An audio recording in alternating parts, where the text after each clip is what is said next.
Hello and welcome back once again in another session of Microeconomics। देखिए, हम cost से related concepts पढ़ रहे हैं और हमने शॉर्ट रन कॉस्ट्स मतलब फिक्स्ड कॉस्ट और वेरिएबल कॉस्ट, क्योंकि शॉर्ट रन कैटेगरीज की जो कॉस्ट्स होती हैं उन्हें हम फिक्स्ड और वेरिएबल कैटेगरीज में डिवाइड कर कर स्टडी कर सकते हैं। तो मैंने आपको टोटल और एवरेज के पॉइंट ऑफ व्यू से ये कंसेप्ट क्लियर करवा दिया है। हम ये दो इक्वेशंस स्टडी कर चुके हैं अपनी लास्ट कुछ वीडियोस में। आज हम थर्ड कंसेप्ट स्टडी करेंगे कॉस्ट का, जो कि मार्जिनल के पॉइंट ऑफ व्यू से होता है और देखेंगे लेट्स फाइंड इट आउट कि क्या जो ये इक्वेशन मैंने थर्ड वन लिखी है जिसमें टोटल मार्जिनल कॉस्ट को मैंने मार्जिनल फिक्स्ड कॉस्ट और मार्जिनल वेरिएबल कॉस्ट के समेशन के बराबर लिखा है, क्या वाकई में ये इक्वेशन सही है या नहीं है, या इसके अलावा और क्या इक्वेशन बन सकती है मार्जिनल कॉस्ट के केस में। हम ये आज मार्जिनल कॉस्ट से रिलेटेड कंसेप्ट्स में स्टडी करेंगे।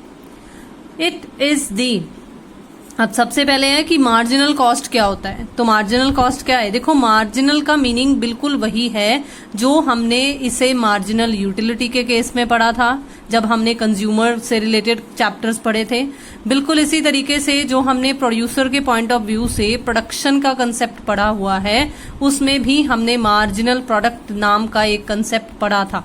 तो बिल्कुल वही कंसेप्ट यहाँ पर है, लेकिन यहाँ कॉस्ट के पॉइंट ऑफ व्यू से है। तो it is the additional total cost that is incurred for producing one additional unit of product. हम प्रोड्यूसर के पॉइंट ऑफ व्यू से चैप्टर्स कर रहे हैं। प्रोड्यूसर को कुछ कॉस्ट बियर करनी पड़ती है जब वो कोई भी प्रोडक्शन करता है। तो एक एक्स्ट्रा यूनिट और प्रोड्यूस करने पर टोटल कॉस्ट में जो चेंज आया, टोटल कॉस्ट में जो और ज्यादा इंक्रीमेंट हुई या एक्स्ट्रा एडिशनल इंक्रीमेंट हुई, उसे हम मार्जिनल कॉस्ट कहते हैं। तो उत्पादन में एक इकाई की वृद्धि करने से, मतलब एक और एक्स्ट्रा यूनिट हमने प्रोड्यूस किया है, तो कुल लागत में यानी कि टोटल कॉस्ट में जो इंक्रीमेंट हो रही है, जो वृद्धि हो रही है, उसे सीमांत लागत यानी कि मार्जिनल कॉस्ट कहा जाता है। देखो, मार्जिनल से रिलेटेड मैंने आपको कुछ इस तरह के कंसेप्ट्स पहले भी करवाए हुए हैं ना। मार्जिनल यूटिलिटी के केस में जहां पर मैंने ये सी फॉर कॉस्ट लिखा है, वहां पर उस वक्त यू फॉर यूटिलिटी हमने लगा दिया था। बिल्कुल इसी तरीके से जब हमने प्रोडक्ट के पॉइंट ऑफ व्यू से पढ़ा था, तो हमने यहाँ पर MP is equal to TPN minus TPN minus 1 concept study किया हुआ है। और कुछ इसी तरह से हमने ये second numerical presentation MC is equal to delta यानी कि change in TC divided by change in quantity, ये भी हमने पहले स्टडी किया हुआ है। हम इसे एक प्रैक्टिकल क्वेश्चन के पॉइंट ऑफ व्यू से समझेंगे कि किस तरह से हम इन दोनों को, और एक नई इक्वेशन है ये। देखो, marginal cost is equal to same, मैंने इसी तरह से ही ये लिखा है जो यहाँ पर मेरी ये नंबर 1 वाली इक्वेशन थी मार्जिनल कॉस्ट वाली, लेकिन मैंने यहाँ पर टोटल कॉस्ट के बीच में ये वेरिएबल वर्ड ऐड कर दिया है।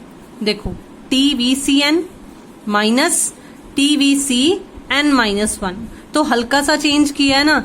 अब क्यों किया है, क्यों मैंने सिर्फ यहाँ पर वेरिएबल कॉस्ट को ही लिया है, क्यों मैंने फिक्स्ड कॉस्ट को निकाल दिया है, देखते हैं इस प्रैक्टिकल क्वेश्चन के जरिए। बहुत ही आसान है, बहुत ही सिंपल सा कंसेप्ट है। देखो, प्रोडक्शन ली गई है 0 से लेकर आपको 8 यूनिट्स तक प्रोडक्शन का ये कंसेप्ट बताया गया है। देखो, यही फिगर्स मैंने जब आपको लास्ट कुछ वीडियोस में फिक्स्ड कॉस्ट और वेरिएबल कॉस्ट के बारे में जिक्र किया था, तब भी मैंने यही फिगर्स ली थी और बिल्कुल फिर से दोबारा से यही डिजिट्स लिए गए हैं कि फिक्स्ड कॉस्ट शॉर्ट रन में हमें फिक्स्ड फैक्टर्स ऑफ प्रोडक्शन की वजह से सफर करनी पड़ती हैं। इनमें चेंज नहीं होता है लेवल ऑफ प्रोडक्शन के हिसाब से, तो इसलिए ये सेम ही रहती हैं। चाहे हम कुछ प्रोडक्शन ना भी करें तब भी हमें वो फिक्स्ड कॉस्ट बियर करनी ही पड़ती है। तो मैंने टोटल फिक्स्ड कॉस्ट 10 10 10 10 लिख दी। अब देखो टोटल वेरिएबल कॉस्ट, ये क्या थी? ये होती हैं कि जो डायरेक्टली रिलेटेड होती हैं प्रोडक्शन के साथ। अगर हम प्रोडक्शन करेंगे तो हमें वेरिएबल कॉस्ट सहनी पड़ेगी, अगर नहीं करेंगे तो हमें कोई वेरिएबल कॉस्ट भी सहनी नहीं पड़ेगी, जैसे रॉ मटेरियल को परचेज करना। ठीक है, अब देखो बहुत ही ध्यान से, टोटल वेरिएबल कॉस्ट के केस में या सिंपली कॉस्ट के केस में हमने क्या पढ़ा था कि स्टार्टिंग में हम अपनी आइडल कैपेसिटी को यूज कर रहे होते हैं, वेरिएबल प्रोपोर्शंस के साथ जोड़कर देखा था ना, लॉ ऑफ वेरिएबल प्रोपोर्शन के साथ, कि पहले इसलिए हमें इंक्रीजिंग रिटर्न्स जब मिल रहे होते हैं तो यहां पर लॉ ऑफ डिमिनिशिंग कॉस्ट लागू हो रहा होता है। तो पहले हमें यहां पर कॉस्ट जो है वो हमारी बढ़ तो रही होती है जैसे जैसे हम प्रोडक्शन बढ़ाते हैं, लेकिन देखो मार्जिन के पॉइंट ऑफ व्यू से कि वो कम रेट पर बढ़ रही हैं। तो सिंपल सी बात यहाँ पर कि जैसे जैसे हम हमारा लेवल ऑफ प्रोडक्शन बढ़ाते जाएंगे, अगर हम वेरिएबल कॉस्ट की बात करें, ज्यादा प्रोडक्शन करेंगे तो ज्यादा रॉ मटेरियल खरीदना पड़ेगा, तो इसलिए हमारी वेरिएबल कॉस्ट जो है वो भी धीरे धीरे कर बढ़ रही है। ठीक है, अब देखो बहुत ही ध्यान से, अगर आप फिक्स्ड कॉस्ट का मार्जिन कैलकुलेट करना चाहो, बाकी सब एक बार भूल जाओ, सिर्फ इसका मार्जिन कैलकुलेट करना चाहो, यानी कि इसकी मार्जिनल फिक्स्ड कॉस्ट कैलकुलेट करना चाहो, तो क्या कोई चेंज आ रहा है? हम इसको क्या बोलते हैं? मार्जिनल कॉस्ट को हम क्या बोलते हैं कि अगर एक और एक्स्ट्रा एडिशनल यूनिट प्रोड्यूस करना पड़े तो एडिशनल कितनी होती है, मतलब एक्स्ट्रा चेंज कितना आता है। क्या इसमें चेंज आ रहा है? इसमें कोई चेंज नहीं आ रहा। तो इस केस में जो मार्जिनल है वो 0 ही है, 0 ही रहा। अब देखो बहुत ही ध्यान से, मैं वेरिएबल कॉस्ट के केस में अगर मार्जिनल वेरिएबल कॉस्ट कैलकुलेट करूं तो देखो मार्जिनल वेरिएबल कॉस्ट कितनी निकल रही है। पहले के केस में हम कैलकुलेट नहीं कर सकते क्योंकि 0 से ही स्टार्ट है, तो इसलिए मैंने डैश लगा दिया है। देन उसके बाद देखिए 10 minus 0 10, 8 minus 10 18 minus 10 8, then 24 minus 18 6। बिल्कुल इसी तरीके से हम सॉल्व करते जाएंगे। जो यूटिलिटी और प्रोडक्शन के केस में आपको इस तरह के फॉर्मूले यूज कर कैलकुलेट करना सिखाया था। देखो चेंज इन टीसी कितना हो रहा है, अगर मैं यहाँ पर वेरिएबल के पॉइंट ऑफ व्यू से स्टडी करूं, जो ये फॉर्मूला लगाया गया है, चेंज है 10 का, ठीक है, और इसे क्वांटिटी में चेंज कितना है 1, तो डिवाइड करेंगे तो फिर से देखो 10 ही आएगा। बिल्कुल इस कैटेगरी में 18 माइनस 10 कितना चेंज है 8 का, और यहाँ पर देखो 1 से 2 हुआ तो कितना चेंज हुआ 1 का, तो फिर से 8 को 1 से डिवाइड करेंगे तो 8 ही आएगा। तो इसीलिए मैं नॉर्मली यही स्टेप यूज कर लेती होती हूँ कि मैं माइनस कर लेती होती हूँ। ठीक है, तो अब अगर हम इसे माइनस करेंगे तो हमारे पास मार्जिनल वेरिएबल कॉस्ट कितनी निकल रही है 10, 8, 6, 4, then again 4, then 6, then 8 and then 16। ये हमारी मार्जिनल वेरिएबल कॉस्ट निकल गई। अब देखो हमने मार्जिनल कॉस्ट की डेफिनेशन क्या पढ़ी है? हमने मार्जिनल कॉस्ट की डेफिनेशन पढ़ी है चेंज इन टोटल कॉस्ट। तो अब अगर हम टोटल कॉस्ट के पॉइंट ऑफ व्यू से भी इसे निकाल लें, पहले तो देखो टोटल कॉस्ट किसके बराबर होती है? हमने पहले दिन से ये पढ़ना शुरू किया है कि फिक्स्ड कॉस्ट और वेरिएबल कॉस्ट दोनों का समेशन टोटल कॉस्ट होती है। ये देखिए आज की वीडियो में भी सबसे पहले यही चीज हाईलाइट की गई थी, टोटल फिक्स्ड कॉस्ट और टोटल वेरिएबल कॉस्ट के जोड़ के बराबर होती है टोटल कॉस्ट। तो मैंने यहाँ पर ये कैलकुलेट की हुई है। अब यहाँ पर मार्जिनल कॉस्ट कैलकुलेट कर देखो उतनी ही मार्जिनल कॉस्ट आ रही है जितनी आपने वेरिएबल कॉस्ट की मार्जिन निकाली थी। इसका मतलब अगर मैं अब यहाँ पर इस फॉर्मूले को फाइंड आउट, मैंने कहा था ना फाइंड आउट करके देखते हैं, अगर मैं अब इस फॉर्मूले को यूज कर देखूं तो देखो फिक्स्ड कॉस्ट कोई रोल प्ले नहीं कर रही। ये आपको बात पहले भी बताई गई है कि शॉर्ट रन में ये फिक्स्ड कॉस्ट कोई रोल नहीं प्ले कर रही। टोटल कॉस्ट में जो आने वाला चेंज होता है वो वेरिएबल कॉस्ट की वजह से आता है। तो इट्स ऑब्वियस कि मार्जिनल कॉस्ट जो आ रही है वो भी due to changes in variable cost ही आ रही है। इसीलिए ये फॉर्मूला बनाया गया है जिसमें सिर्फ और सिर्फ टोटल कॉस्ट की बजाय अगर हम वेरिएबल कॉस्ट को ही कंसीडर कर लें तब भी हमारी मार्जिनल कॉस्ट उतनी ही आएगी, because fixed cost remains unchanged, thus marginal cost is studied from the point of view of variable costs only. ठीक है, ये समझ में आ गया। अब देखो एक और कंसेप्ट, अगर हम मार्जिनल कॉस्ट को ऐड कर लें 10 + 8 6 5 4 6 8 एंड 16 जो मार्जिनल्स मेरे पास निकले थे, अगर मैं उन्हें ऐड कर लूं तो देखो उनका टोटल कितना आ रहा है 62। और ध्यान से देखो आपकी जो वेरिएबल कॉस्ट है लास्ट यूनिट में उसका डिजिट देखो, उसकी कॉस्ट देखो 62 है। इसका मतलब summation of marginal cost, summation of marginal cost का समेशन ये रहा, it is equal to total variable cost. और देखो टोटल वेरिएबल कॉस्ट इस पर्टिकुलर प्रोडक्शन लेवल पर कितनी थी 62। तो इसीलिए कहा जाता है कि मार्जिनल कॉस्ट वेरिएबल कॉस्ट ही है, मार्जिनल कॉस्ट इसीलिए बोला जाता है ड्यू टू वेरिएबल कॉस्ट ही आती होती है।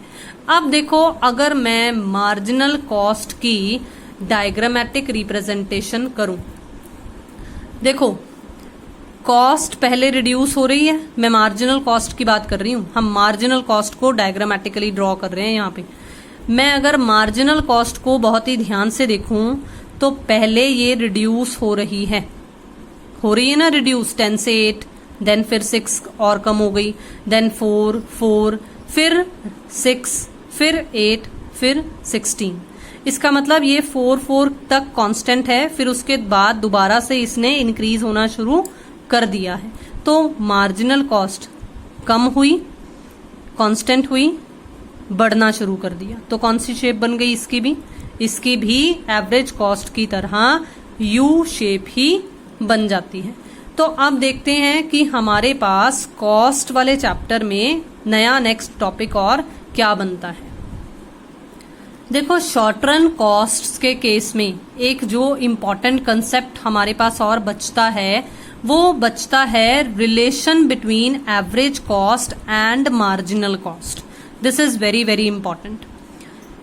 हमने फिर से वही कैटेगरीज उठाई हैं, मैंने प्रोडक्शन लिखा है, टोटल कॉस्ट लिखा है, एवरेज कॉस्ट, क्योंकि मैंने किन दो कॉस्ट में रिलेशनशिप बताना है, एवरेज कॉस्ट और मार्जिनल कॉस्ट में। तो मैंने पहले एवरेज कॉस्ट लिखा, एवरेज कॉस्ट मैंने आपको सब समझाया हुआ है। अगर आपने अभी तक वो वीडियोस नहीं चेक की हैं तो काइंडली जरूर चेक कीजिए, आपको डिस्क्रिप्शन बॉक्स में पिछली जितनी भी अर्लियर पार्ट्स हैं हमारे कॉस्ट के कंसेप्ट्स के वो जरूर मिलेंगे, वो जरूर चेक कीजिए। देखिए एवरेज कॉस्ट हम निकालते हैं, एवरेज कॉस्ट टोटल कॉस्ट को क्यू फॉर क्वांटिटी या आउटपुट से डिवाइड कर तो 10 डिवाइडेड बाय 0 ये इन्फिनिटी आएगा, then 20 divided by 1, then 28 divided by 2, then 34 divided by 3। तो कुछ इस तरह से जब हम सॉल्व करेंगे तो हमारे पास हमारी ये एवरेज कॉस्ट निकल आएगी। अब देखो मार्जिनल कॉस्ट अभी हमने सीखा है ना, TCN माइनस 1, यानी कि TCN मान लो ये है फर्स्ट यूनिट की अगर मैं कैलकुलेट करूं, क्योंकि जीरो की अगर कैलकुलेट करेंगे तो वो तो निकलेगी नहीं क्योंकि उसके अर्लियर तो कुछ है ही नहीं है, तो डैश डाल दिया। अगर मैं फर्स्ट प्रोडक्शन यूनिट के साथ कैलकुलेट करूं तो n ये है, n-1 ये है, ठीक है, 1 - 1 0 तो ये है, तो 20 - 10 ये 10, देन फिर से वही 28 - 20, 34 - 28, तो वही मार्जिनल कॉस्ट जो अभी हमने देखी थी वो हमारे पास निकल आएगी। ठीक है, अब देखो हमने रिलेशनशिप्स स्टडी करनी है, 1 बाय 1 स्टडी करते हैं कि हमें क्या बता रखा है। देखो बोथ AC एंड MC दोनों को कैलकुलेट यानी कि दोनों का अनुमान TC यानी कि टोटल कॉस्ट के जरिए लगाया जा सकता है। देखो बहुत ही ध्यान से, ये मैं आपको यहीं पर समझा चुकी हूं, मैंने दोनों में यहाँ पर फॉर्मूले यूज किए हैं ना, तो वो मैथमेटिकल फॉर्म में या मैथमेटिकल इक्वेशन की फॉर्म में जो मैंने यहाँ पर यूज किया है फॉर्मूला, वो देखो दोनों टीसी का यूज कर रहे हैं, तो इसलिए दोनों की कैलकुलेशन टीसी के जरिए की जा सकती है। ये वन रिलेशनशिप, सबसे पहला रिलेशनशिप एवरेज कॉस्ट और मार्जिनल कॉस्ट के केस में बन गया। अब देखो बहुत ही ध्यान से कि सेकंड क्या है। When AC falls MC also falls. जब एसी गिर रही है यानी कि घट रही है तो एमसी भी घट रही है। ये देखो, ये 20 से 14 हो रही है, 14 से 11.3 हो रही है, देन 9.5 हो रही है, देन 8.4 है, कम हो रही है ना। तो देखो एमसी भी कम हो रही है। लेकिन अगर आप यहाँ पर इन दोनों का इस तरह से कंपैरिजन करो तो देखो ये फर्स्ट प्रोडक्शन लेवल पर, फर्स्ट यूनिट ऑफ प्रोडक्शन पर ये तो 20 पर है, लेकिन ये 10 पर है। ये सेकंड की अगर बात करें तो ये 14 पर है, ये 8 पर है। इसका मतलब जब एसी गिरती है, हमने यही यहाँ पर क्या कहा है, यही कहा है ना कि जब एसी गिरती है तो एमसी भी गिरती है, लेकिन एसी हायर लेवल पर होती है और एमसी लोअर लेवल पर होती है। बिल्कुल इसी तरीके से देखिए, when AC rises MC also rises. जब एसी बढ़ती है तो या तब एमसी भी बढ़ती है। देखो यहां पर बहुत ही ध्यान से 8 से एवरेज कॉस्ट ने 9 होना शुरू कर दिया, लेकिन इस बार मार्जिनल कॉस्ट देखो, मार्जिनल कॉस्ट बढ़ी, मार्जिनल कॉस्ट इंक्रीज हो रही है, लेकिन वो इस बार उसका जो 8th यूनिट पर पॉइंट है वो अगर हम डायग्रामेटिकली प्लॉट करेंगे तो एमसी का as compare to AC higher point है। तो इसलिए जब गिरती है तो एमसी का रेट ऑफ डिक्रीमेंट ज्यादा होता है, और जब राइज होती है तो एमसी का रेट ऑफ इंक्रीमेंट ज्यादा होता है। अब देखो बहुत ही ध्यान से, MC cuts AC at its lowest point and at that point MC is equal to AC. MC AC को न्यूनतम बिंदु लोएस्ट पॉइंट पर काटती है, और ये वो वाला पॉइंट होता है जहां पर एसी एमसी दोनों एक दूसरे के बराबर होते हैं। अब देखो बहुत ही ध्यान से, आपको यहां पर ही पता चल जाएगा। देखो एसी का लोएस्ट पॉइंट ढूंढो, यहां पर कौन सा है, लोएस्ट पॉइंट 8 है ना, तो यहां वाली साइड पे देख लो एमसी कहां पर 8 है, ये वाला। इसका मतलब ये 7th यूनिट वो वाला पॉइंट है जहां पर एमसी एसी को eight its lowest point cut करेगी, और फिर उसके बाद इस पर्टिकुलर पॉइंट पर ही एमसी एसी के बराबर भी होगी। देखते हैं अब इसी पर्टिकुलर रिलेशनशिप को अगर डायग्रामेटिकली भी रिप्रेजेंट करना हो तो वो किस तरह से किया जाएगा। देखो मैंने y एक्सिस पर तो AC एंड MC कर्व्स को रिप्रेजेंट करने के लिए पॉइंट्स लिखे हैं, और मैंने x एक्सिस पर आउटपुट यानी कि प्रोडक्शन लेवल क्वांटिटी लिखा है। तो देखो जो मैंने अभी अभी आपको जो टेबुलर फॉर्म में रिप्रेजेंटेशन की थी, मैंने उन्हीं पॉइंट्स को 20 था, देन उसके बाद 14 था, मैंने उन्हीं पॉइंट्स को यहाँ पर प्लॉट कर दिया है। तो देखो बहुत ही ध्यान से, ये जो कर्व हमारा इन पॉइंट्स को जोड़कर बन रहा है ये हमारा एसी कर्व है, ठीक है। ये हमारा एमसी कर्व है जो इन पॉइंट्स को कंबाइन कर कर बन रहा है। अब बहुत ही ध्यान से देखो, देखो जब दोनों गिर रहे हैं तो कौन सी लाइन ऊपर है, किसकी लाइन ऊपर है, कौन से कर्व की लाइन ऊपर है, एसी कर्व की ऊपर है ना, एमसी कर्व की नीचे है। तो हमने क्या बोला था, हमने यही बोला था ना कि जब एसी गिरती है तो एमसी भी गिरती है, लेकिन एमसी अधिक दर से गिरती है, MC falls more as compared to AC. तो इसीलिए एमसी कर्व नीचे होता है एसी कर्व के। लेकिन जब एसी कर्व राइज होना शुरू हो गया, जब ये ऊपर की तरफ उठना शुरू हो गया, तो एमसी कर्व भी राइज होना शुरू हो गया, और इस बार जब राइज कर रहा है तब भी उससे ज्यादा है। जब कम हो रहा था तब भी उससे ज्यादा रेट था, जब राइज हो रहा है तब भी एसी कर्व से ज्यादा एज कंपेयर टू एसी ये मोर राइज करता है। और देखो ये वो पॉइंट है, ये वाला पॉइंट वो पॉइंट है 7th यूनिट के कॉरेस्पॉन्डेंट, जहां पर एमसी और एसी एक दूसरे के बराबर हैं, जहां पर एमसी एसी को eight its lowest point and from the below और नीचे से कट करेगी। ये पॉइंट समझना आपके लिए बहुत ज्यादा इंपॉर्टेंट है, क्योंकि आगे चलकर अब जब आप इक्विलिब्रियम के कंसेप्ट्स पढ़ोगे, मार्केट इक्विलिब्रियम के, तो वहां पर आपको ये बहुत काम आएंगे। तो अगर आप अभी से इसे बेटर तरीके से समझ लोगे, याद कर लोगे, तो कोई प्रॉब्लम नहीं आएगी। तो मुझे उम्मीद है कि शॉर्ट रन कॉस्ट्स के बारे में मैंने आपको जितना भी समझाया, जितना भी पढ़ाया, जितने भी रिलेशनशिप्स बताए, वो सब आपको बहुत अच्छे तरीके से समझ में आए होंगे। So once again, please do the honors, subscribe, share and like. Thank you so much for watching the video and have a nice day.